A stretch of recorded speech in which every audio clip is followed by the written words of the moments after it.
He gets a lot of the blame when things go bad. Skip, but I thought he made plays, but the defense played better. Pro Football Focus, Skip, they mentioned in this article, it was the first game this year in which the Eagles receivers didn't record a drop. Let that sink in for a second, Skip. They played how many games? 11, 12 games now? And this was the first game they didn't have a drop. The defense was unbelievable. The way they got after Taysom Hill, sacking him, forcing fumbles, neutralizing the run game. Alshon made a play. Skip, I can't remember the last time Alshon made a play was in the Super Bowl. Yep. And he made plays. So, look, quarterbacks do give you a spark. There's something about having a guy on the field that you feel, you know what, we can't get beat today. I mean, when 7 was under center, Elway, John, y'all not beating us. And maybe Jalen gives them that belief. Maybe, Skip, they've been struggling for so long and things have been going so bad with Wentz for such a long time. Just a new glimpse of light was what they needed. But, Skip, we haven't seen the defense play like what they played against the Saints, who was the hottest team in football. We hadn't seen that defense play like that. We haven't seen Dougie P call a game like he called. So if you want to say Hurts was the reason why, okay, fine. But a lot of things were the best we had seen from the Eagles in a very long time. Agreed. So I know you still love your man Carson Wentz. I've always loved my man Jalen Hurts. I say it was absolutely no coincidence that Philly suddenly played its best overall game of the year because of the presence of Jalen Hurts. They didn't drop a ball because he was under center in the huddle on the sideline. The defense rose to the occasion just because they knew psychologically, he's in control and in command. We can see it in his body language. They knew it from play number 1. He had this. You can just see it and feel it. He has natural-born leadership. Yeah, he's a leader. Miles Sanders sat up there after the game and just said, hey, he said natural leader. He's just a natural leader. Just check the tape. He just has always made plays with legs and arm. He did it at Alabama, more with legs than arm. But then at Oklahoma, he used both. 52 touchdowns a year ago at Oklahoma. Whew. And a bunch of them, 32 of them through the air, but 20 of them came with his legs. That was more than Kyler, right? Yep. He outdid Kyler, those 3 quarterbacks in a row, Baker, Kyler. They kept putting up a little better numbers each time. That may have a lot to do with Lincoln Riley, but his finished product coming out of college was this young man, Jalen Hurts. His father was his high school coach. He's a coach's son who thinks like a coach on the field. You could just see from the first play, he was not afraid of the New Orleans Saints. They came in the #1 defense, #1 sacks over the last month.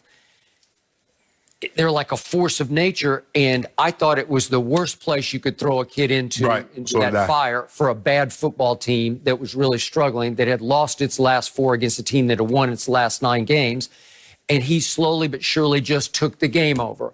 I'm not saying he has Carson Wentz's arm, because he does not. He is not 6'5", 240 pounds. Right. He's 6'2", 225, but he is put together. He is weight room strong, and he is mentally strong. Well, Skip, sometimes what you need, you don't need all those physical attributes are great to have. But if you got teammates that believe in you, that's what you need. And you look at the way they played, Skip, every mistake that New Orleans made, Philly made them play. Quan Alexander goes back during a handoff. Miles Sanders hit his head on the goalpost.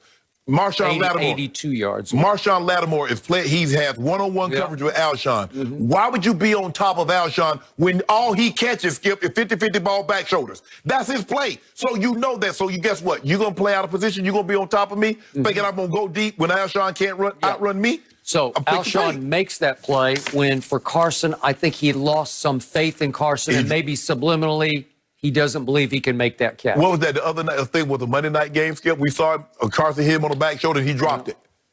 He did. They dropped a bunch of balls. They did not help Carson at all. But in impact, to me, Jalen Hurts is Tebow-esque. But I don't want you to compare Tebow to Jalen Hurts, because they're very different packages. I'm talking about in will, in force of personality. It's equal impact, because Jalen does it. He doesn't wear his emotions on his sleeve. He's a very quiet leader, but he has strength in the huddle that they gravitate to. And again, with Tebow, I think they all thought he was a little wacky, you know, like, but he's like magic. Right. Oh, in the last 2 minutes, he's just going to take every game over in 2011. Right. This guy takes the game over from the start and just keeps on keeping on making plays. Big plays, 3rd down, 4th down plays, as you saw. The escape from the end zone the other day on 2nd 11 from the 3, and he goes 13 yards and gets them out of jail. That's Jalen Hurts. Right. That's the guy I came to love in college. And Skip, but Pro Football Focus said he had the second worst passing grade by an Eagle quarterback this season. Okay, that's why I said it's kind of Tebow-esque, because he's not a great thrower of the football, but he's an effective thrower of the football. And he made the throw to Rager, and he made the throw to Alshon that won the game. But Skip, even though there were a lot of incompletions, I don't remember seeing him put the ball in harm's way. He did not. You thought the Saints might get a pick. Nope. He made the one mistake. Made one mistake later. You just got to protect it when they're going to punch it out. And he was just trying to kill the clock at that point. And if you take that away, he played a clean football game. I agree. So in the end, whew, I think a rising tide of Jalen Hurts has lifted all boats in Philadelphia. All right, we'll have to see. Guys, you'll never guess what LeBron had to say about last night's Ravens-Browns game. Yes, he was tweeting about it. What does Skip have to say about this? What do you mean with all that? That I've held for 30 years.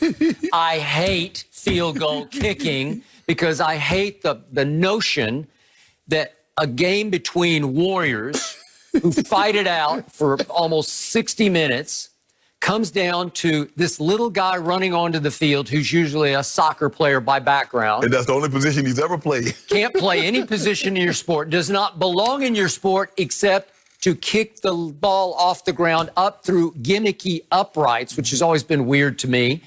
It's silly. It's beneath the dignity of football. And I've always said just eliminate place kicking, extra points, and field goals, and just play it out. Now, it wouldn't have worked last night because Lamar would have had to go down and score it in the end zone, get the ball in the end zone. I'm fine with punting. And by the way, punters are always more athletic and bigger men than field goal kickers because they have to catch the ball, and then they often have to go run with the ball. Sometimes they throw a pass, sometimes they take off running with it. So they've always been much better athletes. They're always very good golfers. But the place kickers, eliminate this except for because, look, it's weighted too much on the scoreboard. Their value is way too high because they win and lose games. And by the way, we haven't talked about this, but Cody Parkey last night, he missed a 39-yard field goal, very makeable, and then missed an extra point. Okay, there's 4 points. Did that not impact the game in a negative way for the Cleveland Browns? You can say that he lost the game for the Cleveland Browns, that ultimately Justin Tucker won. Okay, now I'm going to explain to you why, because I can't change this rule, why I would pay Justin Tucker quarterback money. And I'm being straight with you. Justin Tucker is worth $30 to $35 million. If I were an owner of a football team, I would say, I want that guy. I'm going to go get him, and I'm going to pay him quarterback money because he wins and loses a lot of games. Yes. Well, how much magnitude does he have? How much impact on